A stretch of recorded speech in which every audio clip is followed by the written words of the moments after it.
voicemail was still playing when my hand went numb. I'd been standing at the kitchen counter, half listening while I folded a dish towel, the way you do when you're expecting nothing important. My son's voice came through the speaker, calm, almost rehearsed, and I had to set down the towel because suddenly I couldn't feel my fingers. "Mom, we've been talking, and we think it would be better if you just came for the ceremony part. The reception is going to be it's more of a younger crowd thing, you understand, right?" I stood there for a long moment after it ended. The caterer's deposit check, $4,200, my signature on the bottom, was sitting on the counter right next to me. I'd written it 3 days before. I want to tell you that I said something sharp and wise right then, that I called him back and set the record straight. But the truth is, I just put the phone face down on the counter and finished folding the dish towel. Because that's what you do when something breaks inside you. You find the nearest small task and you hold on to it. My name is not important. What I am is 63 years old, a retired school librarian from a mid-sized town in Ohio, and the mother of one son who I raised by myself, starting from when he was 7 years old and his father decided that fatherhood was, as he put it, not the life he'd imagined. So, there it is. I worked 2 jobs for 6 years to keep us in a house with a yard. I drove him to swim practice at 5:30 in the morning for 4 years straight. I ate peanut butter sandwiches for lunch so he could have new cleats. I am not saying this to make myself sound noble. I am saying it because it is the context you need to understand everything that follows. My son. I'll call him my son throughout this, because that is what he is, whatever else he has become. Met his girlfriend 2 years ago at some kind of networking event in Columbus. She came from money. Old money. The kind that doesn't announce itself loudly, but is present in every small detail. The way she held her fork. The specific brand of everything she owned. The mild look of surprise that crossed her face the first time she saw my house. I noticed that look. I filed it away. She was not unkind to me exactly in those early months. She was polite the way a hotel concierge is polite. Competent, practiced, fundamentally impersonal. My son looked at her like she was a door to a world he'd always wanted to walk through, and I understood that, even if it made something quiet and sad settle in my chest. When they got engaged last spring, I cried. Happy tears, genuinely. Whatever my reservations about her, I wanted my son to be happy. I wanted a family for him. I wanted to be a grandmother someday. To bake cookies and read stories and do all the soft, small things I hadn't had time to do properly when he was growing up because I was always too tired and too worried about money. The engagement party was her parents' idea. Her father was a real estate developer. Her mother chaired 2 different charity boards. They wanted something at the country club, 70 guests, past appetizers and a string quartet. They also, as I discovered through a series of increasingly confused conversations, expected the groom's family to contribute significantly to the cost. I am the groom's family. I want to be very clear about this because it confused a lot of people when I told them later there is no extended family on my side. My parents are gone. I have one sister in Arizona who I speak to at Christmas. There is no one else. When his father's people were mentioned, my son just shook his head. So when his fiance's mother called me in April to go over the division of expenses, she was talking to me, just me, a retired librarian on a fixed income and a small pension. I said yes to things I shouldn't have said yes to. I know that now. I said yes to the engagement party contribution, $3,800.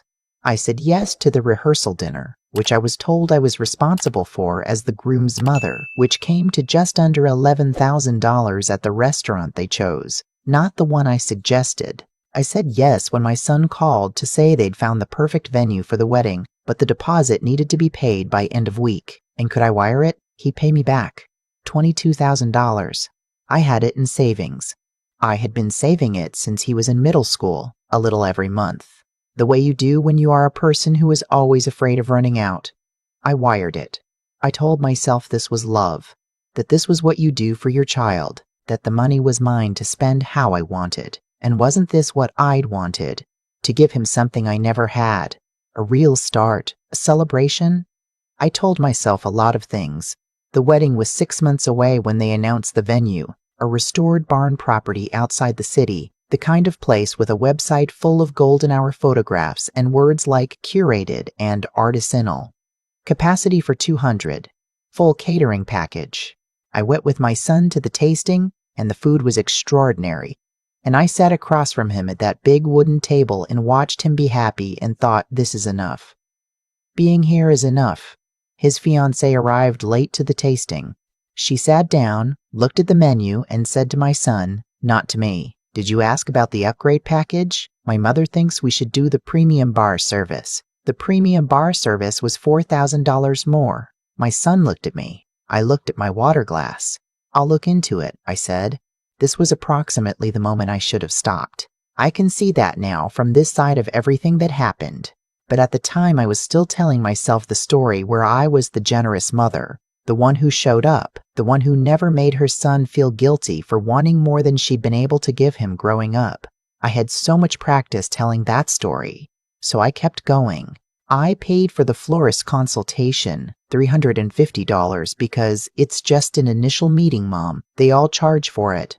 I bought the gift for the couple's shower her friends threw, $240 off the registry because everything under that was already taken. I paid for my own alterations to the dress I'd bought for the wedding. A navy blue wrap dress, which I'd chosen carefully because my son's fiancée had mentioned once that she found certain colors difficult in photographs. I want you to understand the smallness of that detail. I had changed the color of my dress because she found certain colors difficult. I don't know exactly when I started feeling it. The specific feeling that I was not a guest at this wedding but a resource. Not his mother, but a function. Something to be managed and minimized at the same time. It became clearest about 6 weeks before the wedding. I had driven 2 hours to the city for what I thought was a planning lunch with my son. Instead, when I arrived at the restaurant, his fiancée and her mother were both there, and they had a spreadsheet. They went through it item by item. The remaining vendor payments that were allocated to me totaled, at that point, just over $31,000. There were things on that list I had never agreed to. A videography package, a day of coordinator fee, a specialty cake that costs more than my first car. I sat very still and looked at the spreadsheet and thought about the savings account I no longer had. I'll need to move some things around, I said. Her mother smiled at me. Of course, we all have to make adjustments. I drove home in the rain. I didn't call anyone, I just drove. I made the payments, most of them. I took out a small personal loan for the last portion, something I have not told my son to this day. A 63-year-old woman, retired, taking out a loan so her son could have a specialty cake. And then, 9 days before the wedding, I got the voicemail. Just come for the ceremony. The reception is more of a younger crowd thing. I played it 3 times. I needed to be sure I had heard it correctly. I called him back. He answered on the second ring, which surprised me. I think I had expected to leave a message and buy myself some time. Mom, hey, I heard your voicemail, I said. Yeah, I was going to talk to you about it more. It's just, the reception is going to go pretty late and the venue is far and honestly Natalie thinks. He stopped himself. But not fast enough. Natalie thinks what? I said. There was a pause I will never forget. One of those pauses that lasts only 3 seconds, but contains a great deal of information. She just thinks it might be more comfortable for everyone, he said.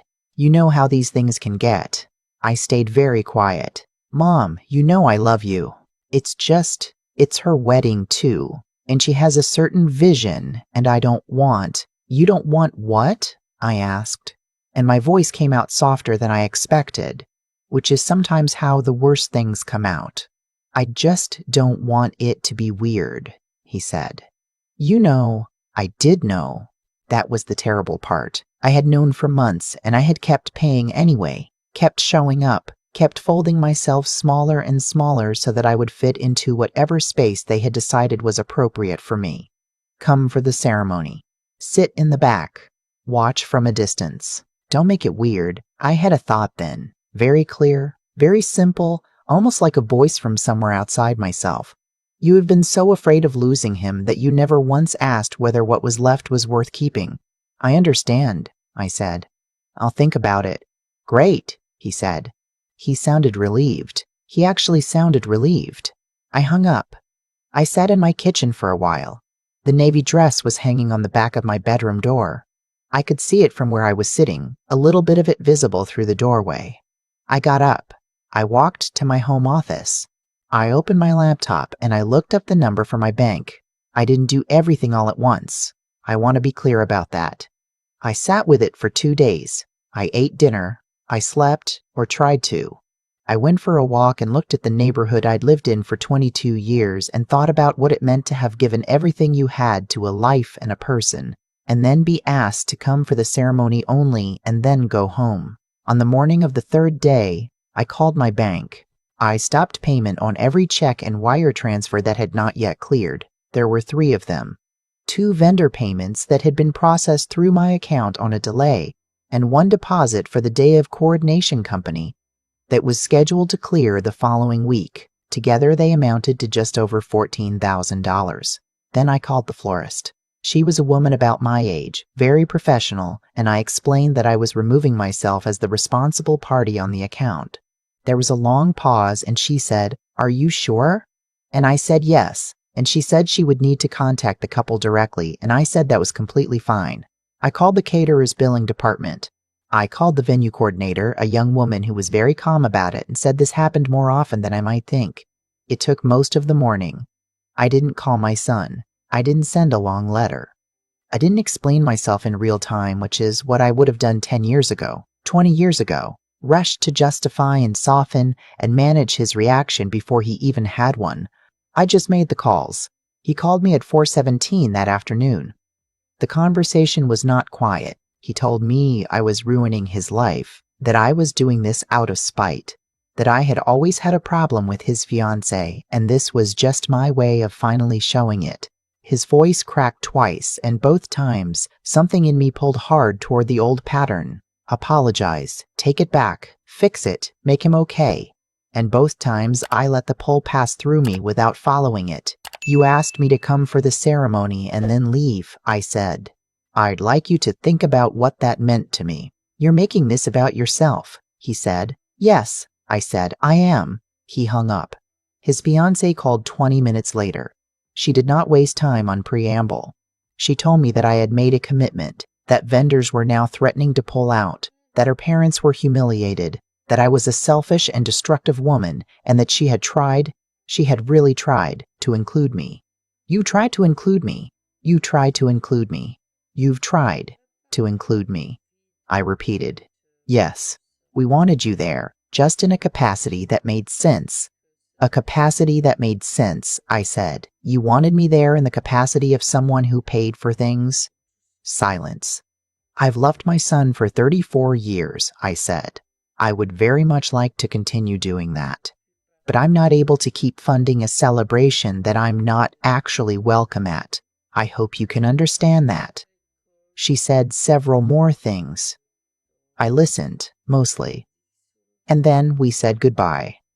I hung up and sat in my quiet house and waited to feel something dramatic, waited for the collapse, the wave of regret, the panic. What I felt instead was a peculiar lightness, not happiness, not vindication, just air, like I'd put down something very heavy and discovered I'd been holding it for so long I'd forgotten it wasn't part of my body. The wedding happened. I know this because I saw photographs later on a Facebook account of a mutual family friend who didn't think to check who could see them. It was a smaller affair than planned, clearly, fewer flowers, the tables reset more tightly. They managed. Of course they managed. People always manage. My son did not speak to me for 4 months. I will not lie to you and say those 4 months were easy. There were nights when I picked up my phone and typed out messages and deleted them. There were Sunday mornings that felt cavernous. I had been a mother for 34 years, and whatever that had cost me, it had also been the organizing structure of my whole interior life. To have it go quiet was disorienting in a way I hadn't prepared for. But I also cleaned out my home office. I started going to a Saturday morning walking group I'd been meaning to join for 2 years. I had dinners with friends I'd been canceling on because I was always tired, always worried, always waiting to hear from him. I read books in the evenings, actual books, and didn't feel guilty about it. I was becoming, very slowly, a person who took up her own space. My son called on a Thursday evening in November. No particular occasion. I picked up and he said, "Mom." And his voice was different, younger somehow, or maybe just more tired. And he said he had been doing some thinking. We talked for 2 hours. It was not a perfect conversation. There were things said that weren't quite right, and things left unsaid that probably should have been said. But he told me that his wife, they had gotten legally married at the county courthouse a week after the venue wedding fell partially apart, with her parents and his absence, which is a whole other story, had been going through her own difficult things. And that he had realized he had let her way of seeing the world become the only way he saw it, and that he missed me. He said, "I don't think I knew what you did for me until you stopped." I didn't say anything clever in response to that. I just said I knew. And that I loved him. And that I was not going anywhere, but I was also not going back to the way things had been. He said he didn't want to go back either. I don't know yet what we're building. We have had Sunday phone calls and one visit, awkward at first and then less so. His wife sent me a card in December. Not a warm card, but a card. And I wrote back, briefly, pleasantly. There are years of work ahead of us if this is going to become something real. But here's what I want to say to you if you are a mother watching this, if you were someone who has confused showing up financially with being loved, if you are someone who has been making yourself smaller for so long you've forgotten what your actual size is, the moment I made those calls, I was terrified. I want to be honest about that. I did not feel strong and certain and righteous. I felt like I was going to be sick. I sat in my car in my own driveway afterward and shook for 10 minutes. But underneath the fear was something I hadn't felt in years.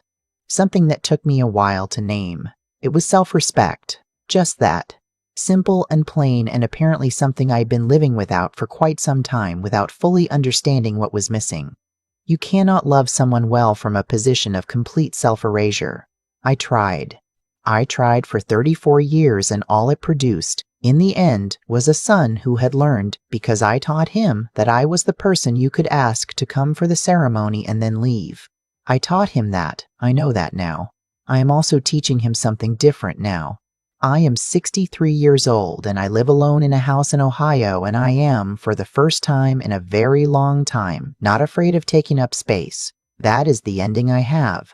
It is not tidy. It is not complete.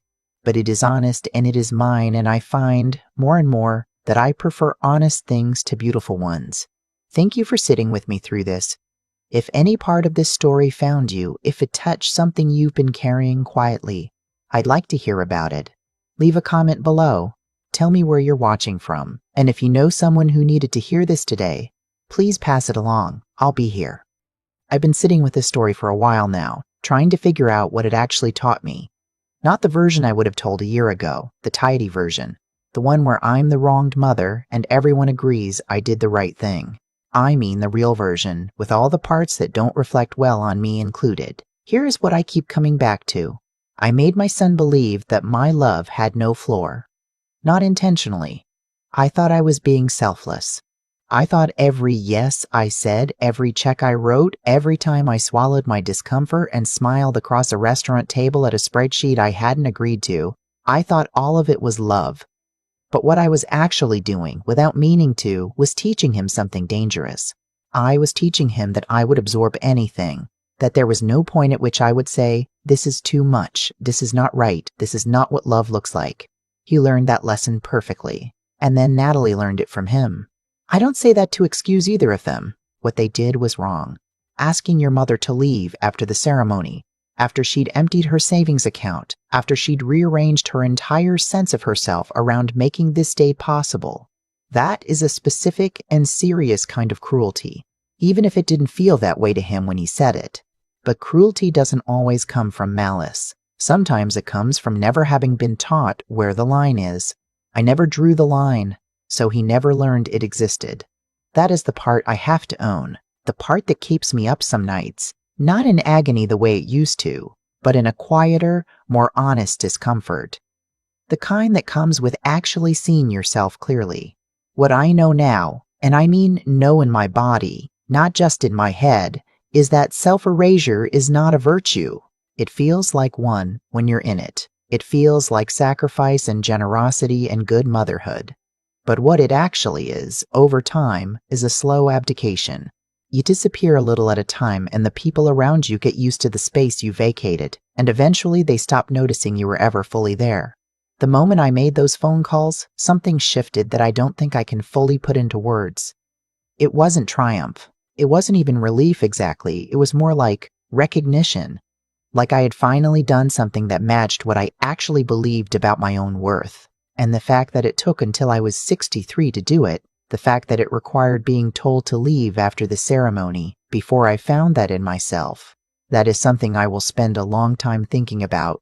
My son said 4 months later that he didn't know what I'd given up until I stopped giving it.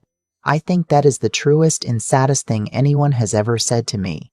And I think it applies far beyond the two of us. The people who receive without limits rarely understand the cost. Not because they are bad people, but because no one has made the cost visible. The moment you make it visible, the moment you say quietly and without drama, I am no longer able to do this, everything shifts.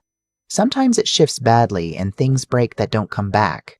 Sometimes, if you are fortunate and patient, it shifts towards something more honest. We are finding our way towards something more honest, slowly, without guarantees, but I am here for it, fully here, not folded into a corner, not managing someone else's comfort at the expense of my own, just present, taking up the space I was always supposed to occupy.